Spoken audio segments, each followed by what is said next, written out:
montage, on va utiliser deux LED électroluminescentes qui vont être connectées en série avec deux résistances de 220 ohms pour limiter l'intensité qui circule sur la LED. Et donc on voit qu'il y a deux sorties, notamment la sortie PV0 et la PV1. Ce sont les pins du porte B qui vont être reliés physiquement à notre microcontrôleur. En entrée, on va connecter un bouton poussoir qui va d'un côté être connecté au pin C7 et de l'autre côté il va être connecté à 0 volts. Et là on voit que tant qu'on n'a pas pressé notre bouton poussoir qui est normalement ouvert, notre pin C7 aura une valeur connue de 5 volts. Et quand on va le presser, on va relier la masse à l'entrée de notre pin. C'est ce qui va créer une valeur de 0 volts.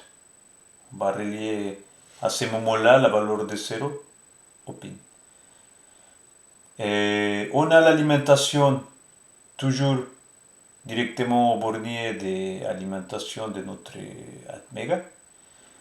Et la source d'alimentation, on peut utiliser soit une batterie, soit une source de tension à 5 volts.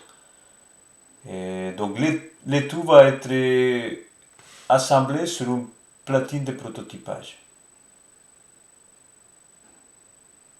Afin d'exécuter notre code, on va compiler le programme et on va le charger sur le microcontrôleur.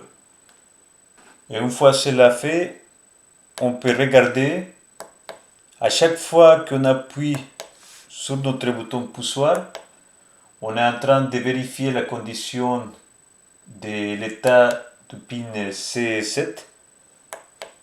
Et si on détecte qu'il a été activé, à ce moment-là, on va faire la transition de l'état de nos LED. S'ils étaient soit allumés, soit éteints, on inverse l'état. Là, on maintient et là, on relâche. Voilà notre vidéo sur les sorties GPIO. Merci de votre attention et aux prochaines vidéos.